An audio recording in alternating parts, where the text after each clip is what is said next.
পালানোর আগে শেখ হাসিনা জোর করে বল প্রয়োগের মাধ্যমে ক্ষমতায় থাকতে চেয়েছিলেন। তিনি এতটাই ভেঙে পড়েন যে নৌ সেনা ও বিমান বাহিনীর প্রধানদের ডেকে চাপ দিতে থাকেন, কিন্তু ঘুড়ির সুতা ততক্ষণে ছিঁড়ে গেছে। পালানোর আগে হতাশ শেখ হাসিনা কি করেছিলেন, কি বলেছিলেন তা জেনে নেওয়া যাক। সকাল 10:30 থেকে প্রায় 1 ঘন্টা বিভিন্ন বাহিনীর শীর্ষ কর্মকর্তাদের চাপ দিয়েছিলেন তিনি। পরিস্থিতি যে একেবারেই নিয়ন্ত্রণের বাইরে সেটা তিনি কিছুতেই মানতে চাচ্ছিলেন না। তিনি কারফিউ আরো কড়াকড়ি করতে বলেন, কিন্তু সকাল 9টার পর থেকে বিভিন্ন স্থানে আন্দোলনকারীরা কারফিউ ভেঙে নামতে শুরু করেছিল, তাই অবস্থা আরো জটিল হয়ে যায়। 10টা নাগাদ ঢাকার বিভিন্ন স্থানে জমায়েত বড় হতে থাকে, তাই 3 বাহিনীর প্রধান ও পুলিশের আইজিপিকে প্রধানমন্ত্রীর বাসভবন গণভবনে ডাকা হয়। নিরাপত্তা বাহিনী কেন পরিস্থিতি সামাল দিতে পারছে না সেটার জন্য শেখ হাসিনা ক্ষোভ প্রকাশ করেন। আন্দোলনকারীরা আইন শৃঙ্খলা রক্ষাকারী বাহিনীর সাজোয়া যানে উঠে লাল রং দিয়ে দিচ্ছেন, সামরিক যানে পর্যন্ত উঠে পড়ছেন, এরপরও কেন তারা কঠোর হচ্ছে না সেটা নিয়েও ক্ষোভ প্রকাশ করেন তিনি। এছাড়া বিশ্বাস করে এই কর্মকর্তাদের শীর্ষ পদে বসিয়েছেন সেটাও তিনি উল্লেখ করেন।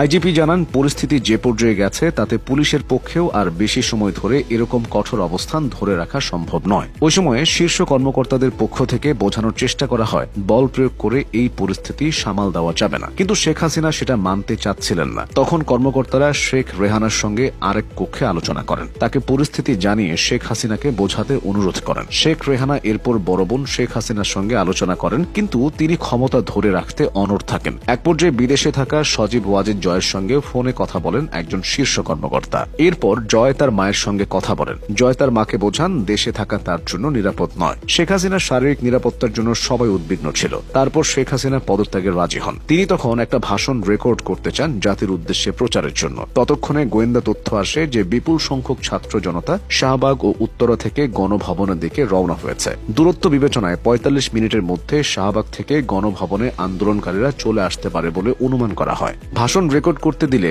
গণভবন থেকে বের হওয়ার সময় নাও পাওয়া যেতে পারে। এই বিবেচনায় শেখ হাসিনাকে ভাষণ রেকর্ডের সময় না দিয়ে 45 মিনিট সময় বেঁধে দেওয়া হয়। এরপর ছোট বোন রেহানাকে নিয়ে তেজগাঁওয়ের পুরনো বিমানবন্দরে হেলিপ্যাডে আসেন শেখ হাসিনা। সেখানে তাদের কয়েকটি লাগেজ ওঠানো হয়। তারপর তারা বঙ্গভবনে যান। সেখানে পদত্যাগের আনুষ্ঠানিকতা শেষ করে বেলা 2:30টার দিকে সামরিক হেলিকপ্টার করে ছোট বোন সহ ভারতের উদ্দেশ্যে উড্ডয়ন করেন শেখ হাসিনা। হেলিকপ্টারটি ভারতের আকাশে প্রবেশের পর কিছুক্ষণ উড্ডয়ন করে, পরে আগরতলায় বিএসএফ এর একটা হেলিপ্যাডে অবতরণ করে। তারপর সেখান থেকে দিল্লি যান বলে ভারতীয় গণমাধ্যমে খবর বের হয়েছে। শেখ হাসিনা নয়াদিল্লির কাছেই ভারতীয় সেনাবাহিনীর হিন্দন বিমান ঘাঁটিতে বিকেলে অবতরণ করেন। ভারতীয় সেনাবাহিনীর এক কর্মকর্তা তাকে স্বাগত জানান। তার পরবর্তী গন্তব্য এখনো অনিশ্চিত। পালানোর দিন সকালেও শেখ হাসিনা জানতেই পারেনি আন্দোলন কতটা তীব্র। রাজনৈতিক বিশ্লেষকদের ধারণা, শেখ হাসিনার আশেপাশের মানুষদের মিথ্যা আশ্বাসের কারণে তিনি আন্দোলনের ব্যাপকতা বুঝতে পারেননি। তারা নেত্রীকে খুশি রাখতে নেতিবাচক কিছু বলেননি। আর টিভি দেখেও আন্দোলন সম্পর্কে ধারণা পাওয়া কঠিন, কারণ 2-1টা টিভি চ্যানেল ছাড়া বাকিরা সত্য তুলে ধরার ব্যাপারে